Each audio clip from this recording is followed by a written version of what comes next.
开心，好来，老板。要说大家好吗？就直接我是。这么做没问题是吧？没问题，你就做直就可以了。帅不帅？帅。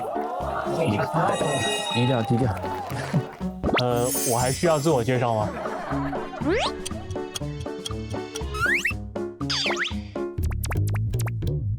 也不用拍也行。各位教官，开始，请介绍一下自己。我叫柳同乐，现在工作于长沙市公安局雨花分局刑侦大队。我是张希宇，目前在长沙市公安局雨花分局从事反诈工作。我叫柳萌，从警有14年了。目前在长沙市公安科学技术研究所当所长。是长沙市公安人民法医，目前是刑侦大队的教导员，从警已经有25年。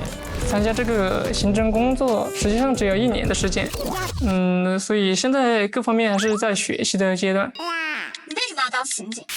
我在读中学的时候喜欢看一本小说，叫做《龙族》，主角团在世界各地进行这个屠龙、保卫人类和平的这个工作。现实生活中当然没有恶龙，但是现实生活中也有罪恶，也需要打击罪恶的人。是因为我从小就喜欢看那些，比如黑猫警长，我是黑猫警长，所以可能在那个时候就已经萌生了当警察的想法。小时候的电视剧《金色的盾牌》，觉得为人伸张正义的感觉特别好。你唱两句。唱吧，这个唱吧。听说你们几个有特殊关系。我叫欧阳瑞怡，翔宇、汉文还有毛毛他们，我们都是同班同学嘛。是湖南警察学院侦查学专业2020级的毕业生。一起生活学习了4年的时间，工作之余是好朋友，闲暇时光出去也得一起玩一下什么的，吃饭啊什么的。毕业之后也都分配在了长沙市公安局，能够在一个地方工作，也是很大的缘分。我们是一起捅过窗、一起扛过枪的好战友。那你分别用几个标签形容一下他们？毛戈峰这个人呢，你别看他表面上非常刚猛、非常强悍，他实际上是一个内心非常细腻的人。哇哦！他跟毛哥是一个寝室的。那你跟谁是？我跟欧阳。汉文的话，他就比较活泼活跃一点。汉文是一个八卦大王。哇！你说什么？不对，算了，这话不能说。搞错了，再来。他是情报大王。也好。毛毛是那种比较沉稳的吧。翔宇他看着比较闷，但是实际上他是一个对朋友也很热情的人。那你自己呢？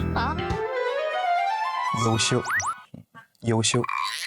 他们怎么形容你的？说不出什么好词啊，因为平常我们也都是会互相损一损的那种的嘛，所以就这种场合吧，这种场合他可能会夸我几句吧。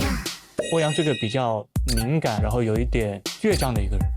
这种场合他可能会夸我几句吧。欧阳还是比较的细致吧，对别人讲话的这种小信息点的抓取能力还是比较强的。我觉得我们都挺珍视这段关系的吧。掌声再次给到刑侦4小组，有请下一组特殊关系组。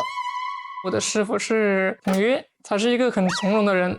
一直是岳哥带着我，我觉得他最大的优点就是有松弛感。压力比较大。为什么？打游戏有时候带不动他们啊。是这样，警察本身面对的社会阴暗面就有这么多，比较惨烈的现场，生理不适的。所以要想办法从此前的案子当中先出来，尽量不把这种东西带进到私人生活中来。我案件办完了，习惯会去打游戏，这一直是我主张我们中队团建的必备活动项目之一。你游戏打得好不？啊，全应该怎么说呢？当时全是黑铁。工作以外，你有什么爱好吗？喜欢唱歌、打游戏、看书、喝茶、盘串。我比较喜欢运动跟健身。我看了那个壮人警官，我天啊，太壮了！有机会可以约练一下。您的老铁向您发起了举铁邀请，请查收。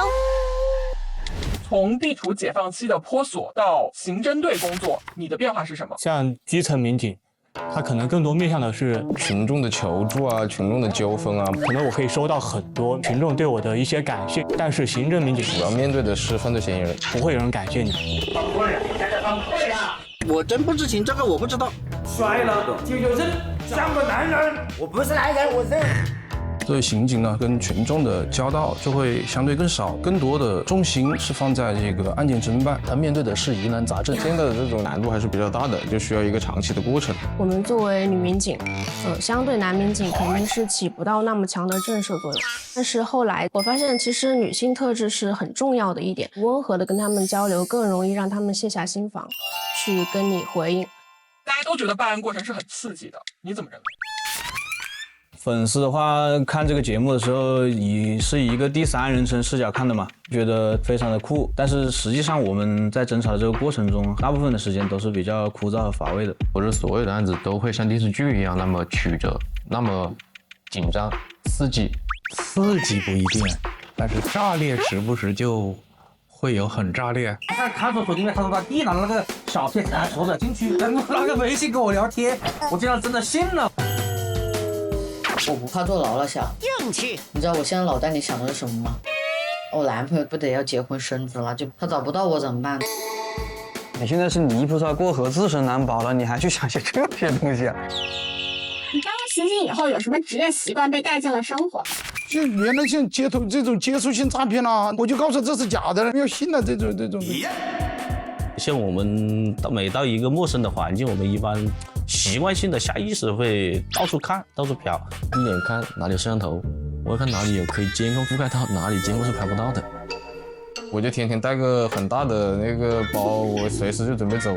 单位多备了几套换洗衣服啊，就做好了随时回不去的准备。出门喜欢带一个小包，就这个样子吧，是我刚上班的时候买的，然后现在已经陪我工作了3年了。平时出去抓捕都会带这个东西，里面可以装手铐、装证书、装钥匙、装笔和印泥，不管什么时候带着都可以随时办案的那种，以至于我平时背着它的时候都感觉在上班。它都已经包浆了，它一个洞，它是牛皮纸材质的，所以它修不好。然后这个已经下架了，这相当于这个款式已经绝版了。商家如果看到这个视频的话，麻烦再上架一下，我还想要一个新的。可以吗，亲？作为刑警，你的风格特点是什么？有时候给一些被害人做笔录的时候，他们会有提到我像一位帅哥，可能大家会对我更加包容一些，我是这么猜测的。如果是比较狡猾的嫌疑人，首先我会慢慢的把这个证据放他面前。那你的证据我干嘛去现在现在呢？指纹都跟你一模一样，那是不可能的。你以为是咋？如果他还是一副那种死皮赖脸的情况，我就开始阴阳怪气。还是讲你天天跟那些搞坟啊、墓地啊、搞接触啊，你学习那个能力了。接受训练的人发誓的多吗？这个比那个民政局见的还多一些。好了，就是骗你我是狗啊，骗你我是你崽啊，什么这种话他都跟你讲了。我如果搞了这个事，再也找不到老婆啊，出门被车撞啊，我有搞得我生气的长子。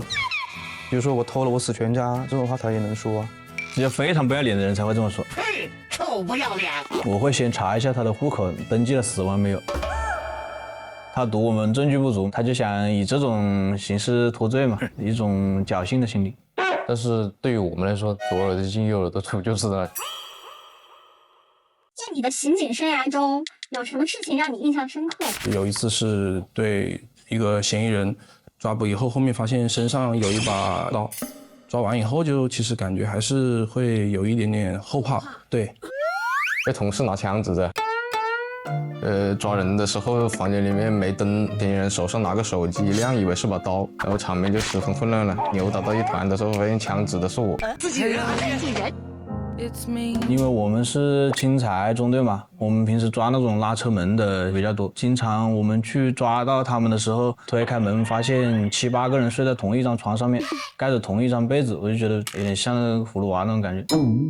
我最长追过一个20多年的一个命案逃犯，今年把他追回来，我们一定把判决书送到死者和死者父母亲的灵前，告慰亡灵。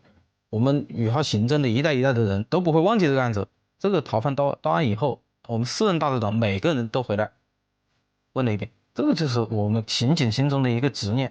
在剧里面有一句话，当警察的意义就是让死去的人安息，让活着的人不再受伤害。我就是那种弱势群体啊，为老百姓伸张正义之后，特别有成就感。我知道超越了物质奖励，心中的喜悦是无法用其他东西替代的。就像当年的周国华案件，我从09年发案一直到12年自始至终参与。其实那个案子当时的条件很不好，这过程是很艰辛的。